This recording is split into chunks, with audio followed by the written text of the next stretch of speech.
So let's go ahead and get started with our presentation. As we introduced the team already, Elaine Kang, who was talking before, is our new advisor, and we also worked with Mark Sargent throughout our year on this project.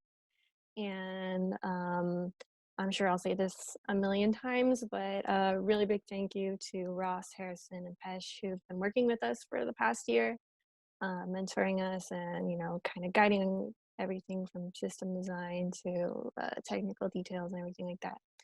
So thank you guys, and let's go ahead and get started.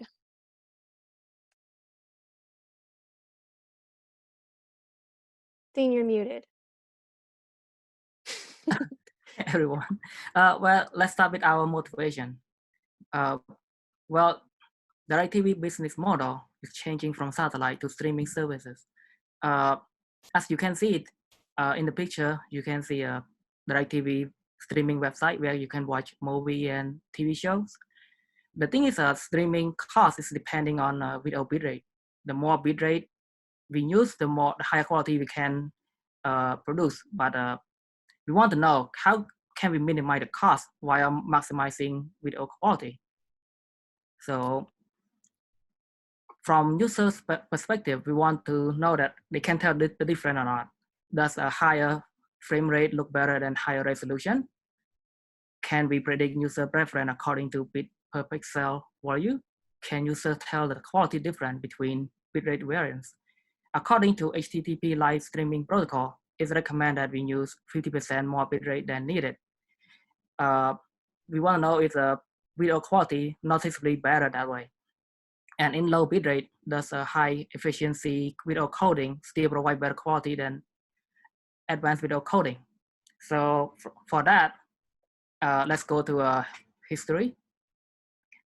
Right now, the ITV, we only have like one rating lab that costs around $500,000 in equipment.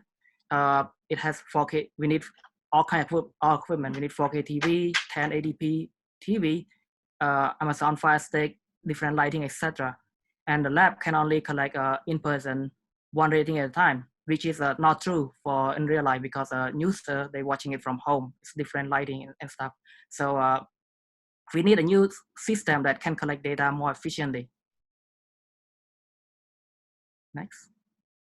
So we design a system that can collect the data from any devices from iOS, tvOS, Android. We split it into the two comparison app and absolute rating app. We will talk about those apps in detail later. For now, for data analysis and management, we have a web app for administrators, and for communication, we need an API, and for storage, we use a MySQL database. So initially, when AT&T gave this project to us in fall 2019, the comparison app had issues and it's only compatible with iPad. And absolute rating app was not yet a constraint. And web app can add and delete video, but lacks other function. The database was still using a Google Firebase, which was not optimal for what we're doing. So we need AT&T DirecTV gave us a new requirement. We need a mobile app. We need two apps, comparison app and absolute rating app to be running on iOS, Android, and Apple TV. The web app have to be able to custom query and data analysis. Have to be able to do all of those. And for database and API, we move database from Firebase to MySQL database for easy querying. And for that, we need to rework all API to accommodate the new database. And for user experience, we want it to be fun. We want it to be intuitive. So we need a better user interface as well. And after this, I'm gonna hand it over to George to talk about a comparison app. Thanks, Dean. So the comparison rating app, we made separate apps for both for Android, iOS, and tvOS. And this comparison rating app consists of watching two videos, both of the same content but different video settings. Once you watch both videos, you're going to rate, like how you see on the right. You're going to rate which video looked better. So now I'm going to be demoing you guys the comparison rating app. So here we have the login screen. In the login screen, you have an option to either log in using a username or to continue as guest. So we're going to use a username and type in test, and we're going to log in. Once we log in, on the top right, you'll see a settings button. If you tap that settings button, you'll go into and see the videos you watched this session, the videos that you have watched in total, and a demo mode on and off toggle. If the toggle is on, then it won't keep track of certain data like videos watched this session, total videos watched, and other data that you'll see throughout the app. So we're going to go back to the other screen, and you will also see the option to either watch a random video sequence or to choose what video sequence you would like to watch. If you don't want to do any of this, you could just log out in the bottom. But we're going to browse which video sequence we want to watch.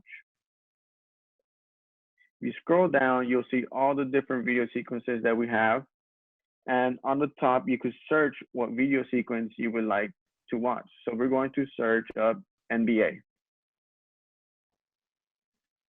Here we have all the NBA related video sequences, and we're going to choose NBA Miami Heat. Now, once we choose the video sequence, you'll see an instruction is to watch video A first and then video B, and then we will vote which video looked better. So now we're watching video A. Mind that both of these videos are going to be looking maybe the same, or they're going to be looking totally different. And right now it's looking a little bit choppy because we're running on the simulator. Here is video B. So we're running it on the simulator, but if you run it on a phone or on the tvOS, it would look a lot better. This is the Rockets' second unit. This is when James Harden sits for this second. So now that we're done watching both videos, we're going to rate. So we have an option of definitely A was better or definitely B was better. Also, we have a choice of maybe A or maybe B, if we're not so sure. Or if we think that they're both looking the same, then we could choose about the same. Also, if you are not sure and you want to watch the videos again, you could just watch again. In the bottom, there's a button. But since we're pretty sure, we're gonna say maybe A. So now that we have voted, you can see that it says 1 out of 2 rated maybe A, while it says in the bottom right here, it says 50% maybe A, and the other 50% definitely B. So there will be times that there will be more votes, more ratings, and you will get 25% about the same, and other votes that were put in. Also, in the bottom, you'll be able to see again that the video sessions has updated to 1, and the total videos have also updated. Also, in the top, you have an info button that we could tap, and to that button, we will see the details of both video A and video B. And in details, I mean like the bit rate, frame rate, resolution, etc. Now we could go back, and we're pretty much done here on this page. So we could go back and watch another video sequence, or we could just log out. Since we're done, we're going to log out and go back to the login screen. And that's the comparison rating app. So now I'm going to pass it to Danny to talk about the absolute rating app. All right, thank you, George. All right, so what's the difference about the absolute rating app and the comparison app? So the big difference is that now you get to rate one single video, and that video you can rate it from 1 star, 2 star, 3 star, etc., all the way up to 5 star. However, we wanted to give users some sort of reference that they could go back to, so we added a training sequence. So this training sequence will guide you and give you an example of what a 1 star should be, a 3 star, and a 5 star. So now I'm gonna do a live demo of it and show you how the absolute rating app works. So, okay. Okay, we'll just do the video presentation that we had set up just as a backup in case something did go wrong. And good thing we did. Okay, so here you can see, yeah, we log in, we had a testing. We could start with the browse. And then we start watching the videos. So again, this was a simulator as well, so it's gonna be a little bit choppy, but overall, should be a good video. We also cut a lot of the videos out so we save some time. So this will be a 3-star video. And then lastly would be a 5-star video.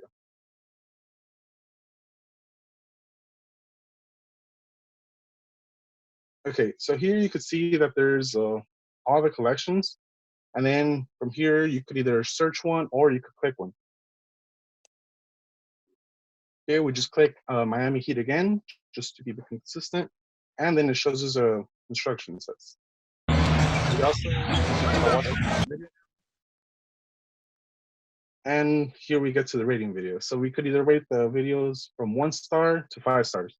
At this stage, you can actually submit it because you have to click at least a 1-star rating. You can't submit it with a 0-star rating.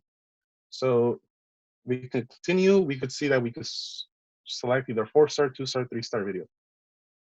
You could switch our option and then submit when we're finally ready to submit. So now we get to this screen. This screen, you could see a lot of information. There is actually, there's a 1-star, 2-star, 3-star, 4-star, 5 stars, and you can see that your vote is highlighted blue. So you could tell which one you voted for. So you voted for a 4-star, and out of all those votes, 36.4% voted 4 stars as well, and that's including your vote. Below the bar graph in the center, you can see that says it's 4 out of 11. So you could see that 4 votes out of 11 were 4 stars. To the left of that, you could also see the videos watched this session. To the right of that, you can see the videos watched all the time. Continue.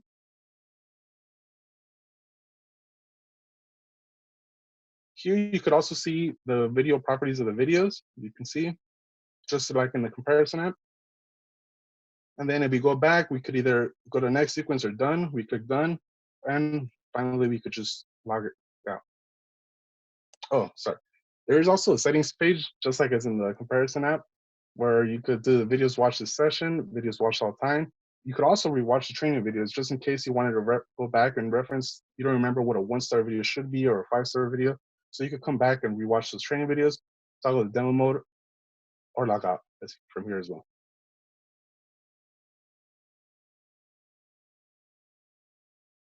All right. Awesome. So those are our 2 mobile applications. So for now, we're going to move on to our web desktop admin application. All right. So the web application was originally meant to add videos, remove videos, create new collections, and add videos within those collections.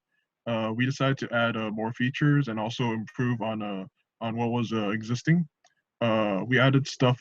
We added components to allow the admin to search videos, also to look up custom queries, and also view how videos rated with each other after being rated on the apps that were previously mentioned. Next. Next. So as you can see here, before the web app before the web app looked pretty before the user interface was pretty compact. It wasn't really appealing, and didn't allow for the user to add new components to it. After we improved it, it looks better. It was more free, and also we were able to add new components to make the admin experience better. Next. Originally, the admin was able to create new collections and also have the option to hide collections if they didn't want others to see it. We added a feature to add in thumbnails to collections, so the admins could view collections separately, and also could tell what videos were within each collection. And they would be able to then edit the details of each video if they needed to from the collection viewer. Next. Originally the video tools had fields that that allowed the had redundant fields that didn't make any sense. So we removed those to simplify it for the admin, and we also added a field for video tags to allow the admin to search up specific videos that they wanted. So an example would be like if they want to find the NBA video that George and Daniel showed off earlier, they could enter in NBA or basketball, and the video would pop up for them to select and maybe edit or view if they want to. We also created a custom queries component that would allow the admin to search up certain details about groups of videos if they want to. Like if they want to find out what were the resolution and bit rates of like all NBA videos, they would be able to search it through here. Next. We also created a ranking component. So after gathering the data through apps,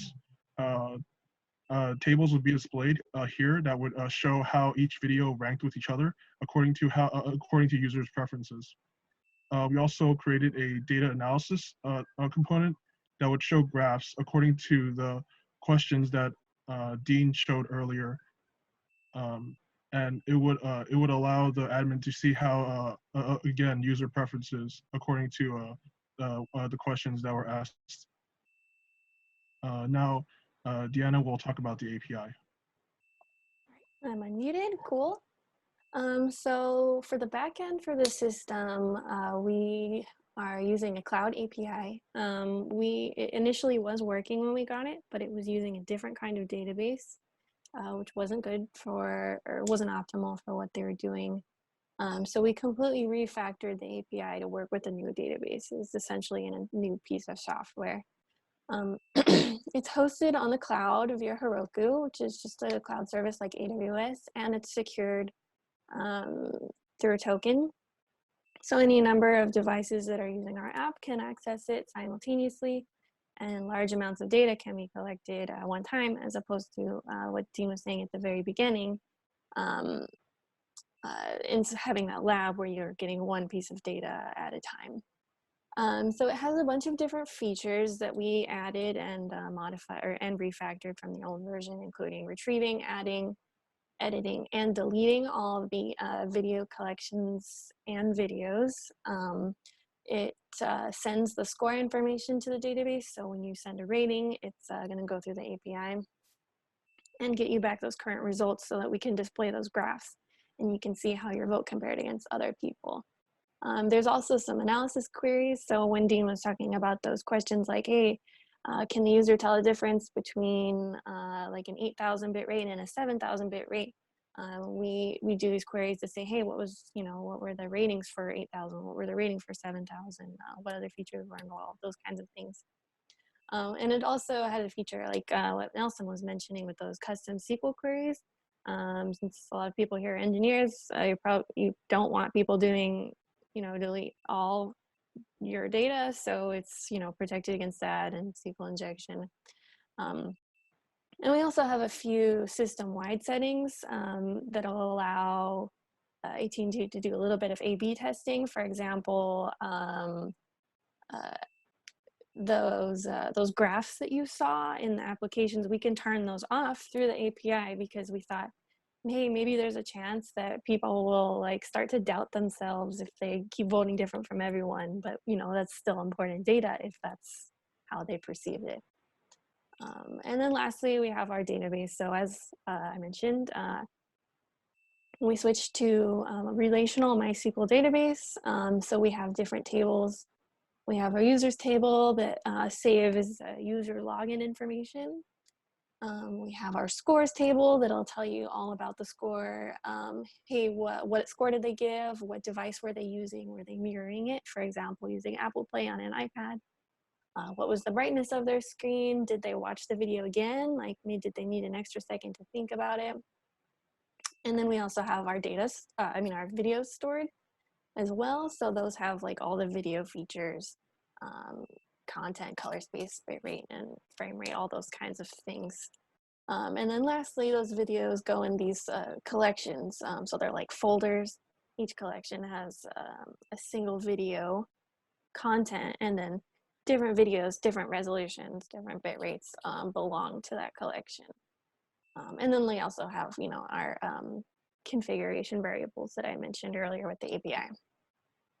So that is basically an overview of our entire system. In conclusion, all of our applications are pretty much complete, ready to go. All of our requirements have been finished and implemented, and we've been testing them as we go as well. They're ready to be installed pretty much on any device. We have our separate Android and iOS and tvOS applications, and Android works out of the box on Android TV as well. Our API and database are also live, so those are pretty much no change required. Once this app gets distributed among AT&T internally, it's all ready to go.